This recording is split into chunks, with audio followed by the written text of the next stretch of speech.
Mateo 25. Las vírgenes no son la Iglesia.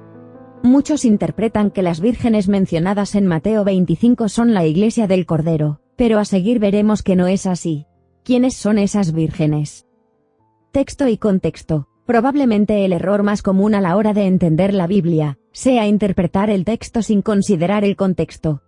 Como ya vimos en un trabajo anterior, el no considerar el contexto de Mateo 24 ha hecho con que muchísimos pierdan la fe en el arrebatamiento de la Iglesia antes de la gran tribulación.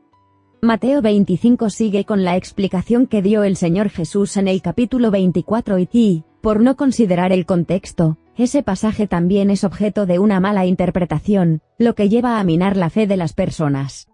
En 50 años nunca he visto a nadie que ubicara a las vírgenes de Mateo 25 en el contexto bíblico. Simplemente se considera a esas vírgenes como la Iglesia y todos lo aceptan sin discutir. Pero en este trabajo veremos evidencias que nos muestran que esa interpretación es un error más de lo que llamo iglesiocentrismo. Es decir, poner a la Iglesia en el centro de todo, olvidando que el centro de todo es Cristo, por quien y para quien todo fue hecho. Novio, o esposo. En el versículo 1 leemos que las vírgenes salieron a recibir al esposo, según la traducción Reina Valera 1960 y otras. En algunas traducciones se usa la palabra novio. Consultando el diccionario de griego, vemos que ambas palabras se usan para traducir nunfios, Strong 3566. ¿Cómo saber si el que viene es el novio, antes de la boda o el esposo, después de haber consumado la unión con la novia? Vayamos al contexto para la respuesta. Esponsales, boda, y fiesta o banquete. Según el Manual de Usos y Costumbres de los tiempos bíblicos, había 3 fases en la unión entre un hombre y una mujer. No nos vamos a detener en los detalles por no alargar el vídeo. Primero ocurrían los esponsales, que era lo que hoy en día se conoce como la petición de mano de la novia.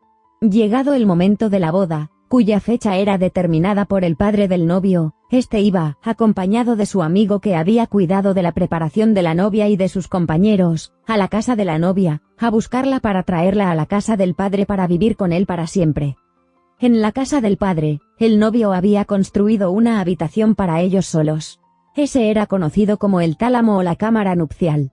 Terminada la fase de intimidad de los ya esposos, salían juntos para la fiesta del banquete de celebración.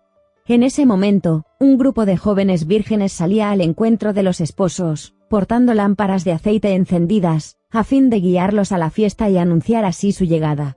Habitualmente esa corte era constituida por 10 jóvenes. La unión matrimonial en sí. Si vamos a Génesis 24, 67, veremos la culminación del matrimonio de Isaac y Rebeca. Retrocediendo un poco, vemos que Abraham manda a su mayordomo a buscarle esposa al hijo Isaac, y este se va a la parentela de Abraham, encontrando a Rebeca, según Dios le había guiado. El mayordomo se encarga de regalar a la novia todo lo necesario para que estuviera perfecta para el matrimonio y la trae a Isaac. Al verla, de lejos, dice la Biblia que la trajo Isaac a la tienda de su madre Sara, y tomó a Rebeca por mujer, y la amó. Es decir, en la intimidad de esa habitación consumaron el matrimonio. Otra pareja famosa hizo lo mismo. Al ver a Adán la mujer que Dios había creado para él, dijo entonces Adán, esto es ahora hueso de mis huesos y carne de mi carne, esta será llamada varona, porque del varón fue tomada. Por tanto, dejará el hombre a su padre y a su madre, y se unirá a su mujer, y serán una sola carne. En Mateo 24:1 vemos que, aclarada la duda sobre la procedencia del hijo de Miriam, José reacciona de la siguiente forma, y despertando José del sueño, hizo como el ángel del Señor le había mandado, y recibió a su mujer. Pero no la conoció hasta que dio a luz a su hijo primogénito, y le puso por nombre Jesús. Notemos 2 cosas importantes: la recibió, así como hicieron Adán e Isaac. Luego menciona la Biblia que no la conoció hasta que dio a luz. Esto era importante para que hubiera la certeza de que el bebé que ella traía en el vientre había sido engendrado por el Espíritu Santo. Es decir, la boda en sí, según la Biblia, consiste en que el novio reciba a la novia y tenga intimidad con ella, iniciando así sus vidas de casados o esposos. En el caso de José y Miriam, tuvieron que esperar en cuanto a la intimidad por lo que se ha explicado. Sin sacerdotes, ni ceremonias religiosas. En estos ejemplos vemos algo muy interesante: Dios nunca delegó su exclusiva potestad para hacer de un hombre y una mujer una sola carne. Por lo tanto, si queremos formalizar la unión entre novio y novia ante un líder religioso, la Biblia no dice nada en contra. Pero deberíamos pensarlo muy bien antes de hacerlo, ya que podríamos estar poniendo a un ser humano en lugar de Dios y eso es siempre terreno delicado. El matrimonio bíblico es una cuestión entre Dios, un hombre y una mujer. Todo lo demás, son añadidos humanos, que siempre traen problemas. Esa fase de intimidad de los esposos suele durar 7 días, durante los cuales la esposa no aparece en público. La fiesta del banquete. Terminado ese tiempo de intimidad, los ya esposos son guiados por la corte de vírgenes con sus lámparas hasta el lugar del banquete, donde los invitados, engalanados con sus mejores ropas, reciben a ambos y se sientan a la mesa del banquete. Si nos fijamos, en la fiesta celebrada en Canaán, en la cual estuvo presente Jesús, veremos que Jesús estaba en la fiesta del banquete, pero no celebró ninguna ceremonia. Claramente estaban comiendo y bebiendo solamente. La invocación de Joel. En el libro de Joel, capítulo 2, leemos sobre el día del Señor, o también conocido como la segunda venida de Cristo. En el versículo 16 leemos: reunid al pueblo, santificad la reunión, juntad a los ancianos, congregad a los niños y a los que maman, salga de su cámara el novio, y de su tálamo la novia. En la descripción previa, vemos que es un día terrible, y afecta a todos los moradores de la tierra. Coincide totalmente con la descripción dada por Zacarías, capítulo 14 y Apocalipsis 19. Fijémonos que en ese versículo 16 de Joel 2, hay una invocación para congregar a todo el pueblo de Israel, y se llama al novio y a la novia para que salgan de la cámara nupcial. Es decir, que, terminado el periodo de la angustia de Jacob, y llegado el momento de la tan ansiada venida del Mesías, Israel se reúne para recibir a los esposos. La traducción bíblica la palabra, dice, salga de la alcoba el esposo y la esposa de su lecho nupcial.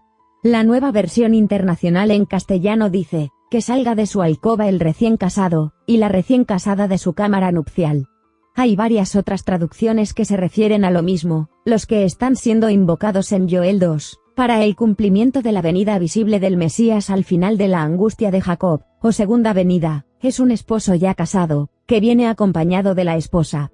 Ese es el contexto de Mateo 25, cuando las vírgenes salen a recibir a los esposos recién casados. Considerando por lo tanto el contexto bíblico, vemos que las vírgenes mencionadas en Mateo 25 no son la novia del Cordero, sino las que guían al cortejo nupcial a la fiesta del banquete.